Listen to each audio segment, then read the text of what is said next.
وحمد لله على سلامتك. الله يسلم حضرتك يا رب. انا سامعه ان في ترند بره، انا هنا على الهوا بشتغل، بس سامعه ان بره في قصه كبيره جدا على الماتش، فحضرتك قول لي ايه اللي بيحصل؟ الحمد لله. احنا طبعا في الماتشات اللي زي دي بيهمنا ان الناس تستمتع قد ما نقدر يعني بالتعليق، لانه الشوط الاول كان شوط هادي شويه، انا سميته شوط دايت منزوع الدسم اللي عايز يخسس يعني. لكن الشوط الثاني كان شوط الحقيقه مولع جدا وجميل جدا، فاعتقد الناس استمتعت بيه ككوره يعني، بصرف النظر طبعا عن ان جمهور الاهلي فرح وجمهور الزمالك طبعا اخذ على خاطره شويه، لكن هي دي كره القدم يعني. مستوى الماتش ايه؟ انا الحاجه الوحيده اللي انا فاكراها انه كهربا هو اللي جاب اول جون للاهلي. وبعد كده اتقطعت الكهرباء عندك ها؟ هو بشتغل والله يا كابتن، يعني بتكلم في موضوعات اخرى، بس زمايلي انا سامعاهم كل شويه لما الاي بيس بيتفتح في ناس بتصوت وناس بتعيط وناس مبسوطه. طبعا ما دي مباريات من حضرتك. دايما المذيع اللي يذيع وقت ماتشات زي دي بتحصل لنا احيانا، بيبقى في مثلا ماتش لليفربول مهم او حاجه، بنبقى طالعين واحنا عارفين ان المشاهده ما بتبقاش بالمستوى المطلوب يعني، لكن وانس ان الماتش بقى خلاص الناس هيرجعوا لك تاني اكيد. الماتش كان حلو زي ما قلت لك يا استاذه ايمان، وحماسي في الشوط الثاني بالذات.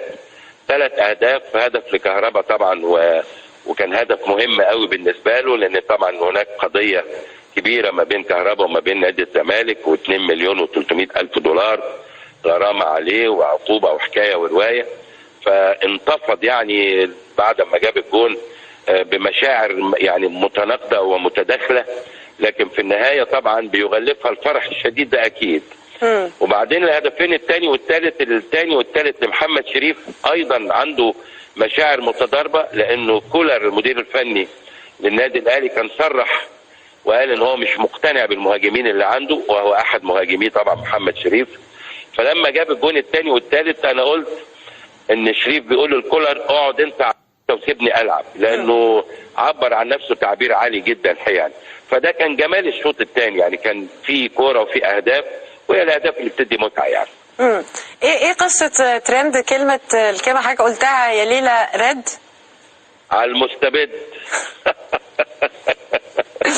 يا ليله رد، انا دايما بقول يا ليله حمراء او يا ليله بيضه. سواء الاهلي طبعا بيلبس احمر او البيضه بيلبس ابيض، ومره لبس ازرق الزمالك وكسب، فقلت يا ليله زرق. النهارده قلت اغير شويه، فبعد الهدف الثالث طبعا بدل ما اقول يا ليله حمراء قلت يا ليله رد، ولبست كده على الهوا على المستبد، وانت يا اهلي مستبد لانه كسب بالثلاثه يعني. مين تقول له برافو النهارده يا كابتن؟ مين تقول له النهارده برافو في الماتش؟ اقول برافو لكولر طبعا بشكل عام، لكن بشكل خاص لحمدي فتحي لاعب وسط الملعب في النادي الاهلي. هو كان ورا ال3 اهداف.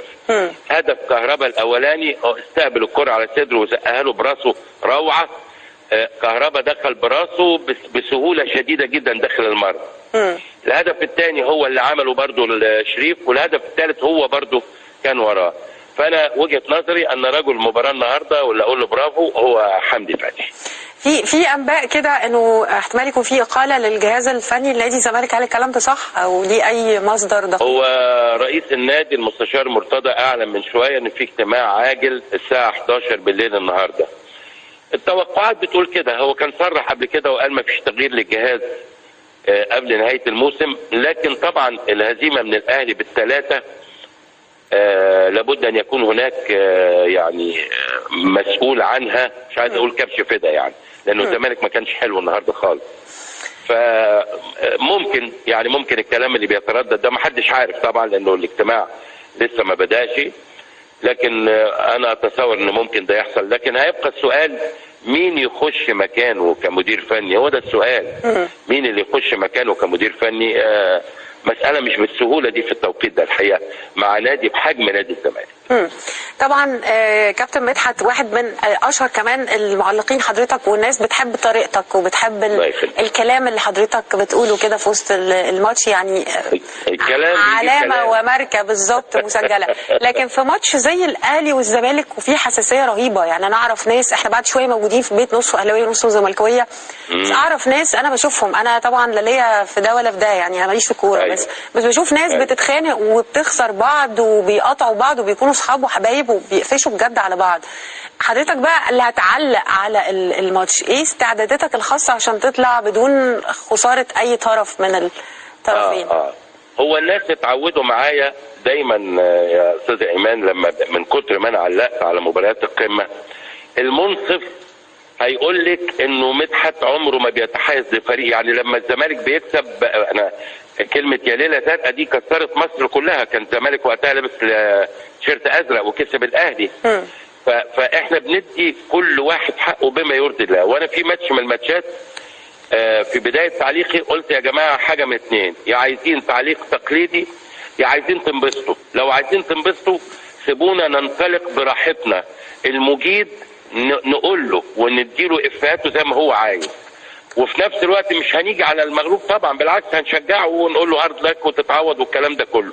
الناس خلاص فهموا ده، سيبك من اللي هم مستنيين لك، انت فاهمه طبعا كلامي يعني. دولت بيبقوا نوعيه ما بعملش حسابها قوي، لكن بعمل حساب الناس كلها. فاعتقد ان جمهور الزمالك وجمهور الاهلي عندهم يقين ان انا عمري ما بتحيز لفريق على حساب فريق على الاطلاق بالنسبه للفريقين دول بالذات، او حتى لو الاهلي لعب مع بيراميدز او غيره او الزمالك او الى اخره يعني.